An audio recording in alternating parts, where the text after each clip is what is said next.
बिस्मिल्लाहिर्रहमानिर्रहीम, अस्सलाम वालेकुम। मैं हूँ साइमा। तो आज की इस रेसिपी में मैं मिक्स वेजिटेबल बनाने जा रही हूँ, जो कि बहुत फेवरेट समझी जाती है सर्दियों के मौसम में और सबको बहुत पसंद है। बच्चे भी खाते हैं, बड़े भी। तो चलिए स्टार्ट करते हैं। बहुत आसान सी रेसिपी है। मेरे तरीके से अगर आप बनाएंगे तो बहुत जल्दी भी बन जाएगी। तो यहाँ पर सबसे पहले मैं आपको बता दूँ, मैंने वेजिस बॉयल कर लिए हैं गर्मा गर्म। थोड़ी सी हरी मिर्चियों पर डाल दी हैं, आलू, गाजर और मटर। कोई एक्स्ट्रा सब्जियां नहीं है, तीनों सब्जियां लिए हैं मैंने और 80% इनको कुक कर लिया है। और इतना कुक किया है, ये देखिए, अगर ये मटर है हम इसको मैश करें तो ये दाना इस तरह से हो जाए, ये इसकी पहचान है। बहुत ज़्यादा मैश भी ना हो। तो सबसे पहले मैंने पैन रख लिया है और इसके अंदर थोड़ा सा ऑयल डाल दूँगी।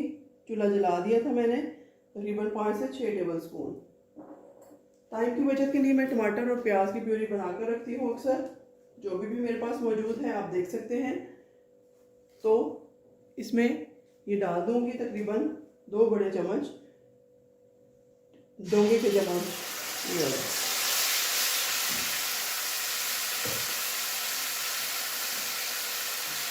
टमाटर मेरे पास काफ़ी लाल लाल है, वो मैंने डाल दिए हैं। ये लहसुन अदरक की पेस्ट है, ये डाल दूंगी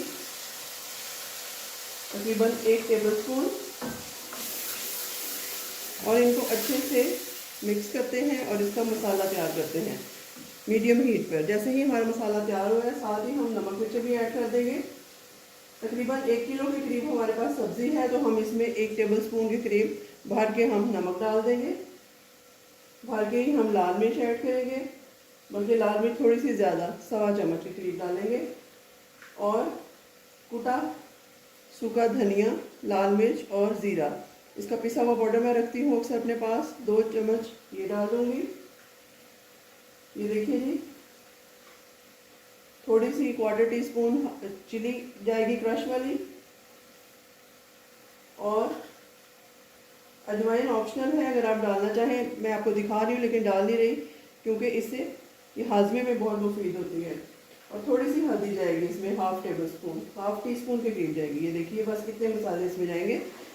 बस इनको अच्छे से मिक्स होने देते हैं तकरीबन 2 से 3 मिनट तक, बल्कि 4 मिनट इसको फ्राई होते हैं। क्योंकि मसाला अगर आप देखिएगा हमारा कच्चा रह जाए तो सालन में कच्चे का टेस्ट आएगा। अगर मसाला अच्छे से कुक होगा, जैसे आप गोश्त, अगर मैं आपको एक छोटी सी टिप भी साथ साथ देती चलूँ, अगर आप गोश्त गलाते हैं तो अगर आप उसको उसके बाद घी डाल के गलने के बाद अच्छा सा भूनेंगे नहीं, भुनाई नहीं करेंगे, तो हमेशा आपकी गोश्त में से और सालन में से जो बू सी आएगी, एक नागवार सी बू लगती है।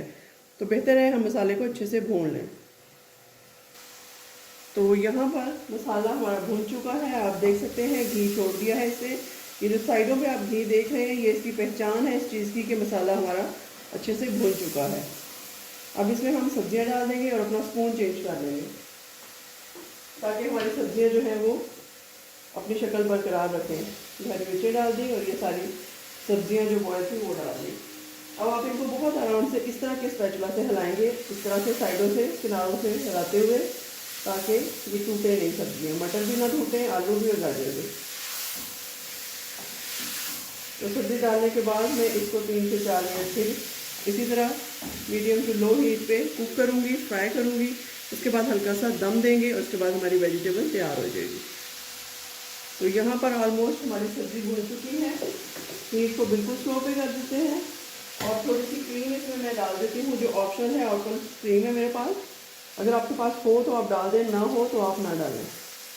इससे ज़रा एक प्रोफेशनल टच आता है, कमर्शियल टच। ये देखिए, इस तरीके से ग्रेवी और अच्छी बन जाएगी हमारी। अगर आप चाहें तो 1 टेबल स्पून दही भी इसमें ऐड कर सकते हैं, लेकिन वो मैं अभी नहीं करूँगी क्योंकि ये काफ़ी है मेरा ख्याल है। तो अब इसको बिल्कुल स्लो हीट पे मैं दम के लिए रखती हूँ तकरीबन 3 से 4 मिनट के लिए, और इसको कवर कर देती हूँ।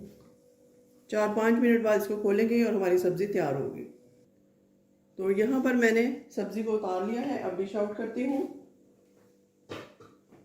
ये देखिए आपके सामने इस प्यारी सी डिश में मैंने इसको डाल दिया है। किस कदर खूबसूरत लुक इसकी आई है, और बिल्कुल गली हुई सब्जियां हैं, कोई कच्ची भी नहीं है कि आप कह सकें कि सब्ज़ी हमारी जल्दी में कच्ची रह गई है। ऐसी कोई चीज़ नहीं है। माशाल्लाह बहुत ज़बरदस्त रेसिपी बनी है, आप इसको ज़रूर ट्राई कीजिएगा। गर्मा गर्म है, रोटी के साथ खाएं, चाहे नान के साथ खाएं, और मुझे अपने दुआओं में याद रखिएगा। अगर आपको अच्छी लगे तो इसको ट्राई ज़रूर कीजिएगा। मिलते हैं किसी नई और अच्छी रेसिपी के साथ, तब तक के लिए अल्लाह हाफ़िज़।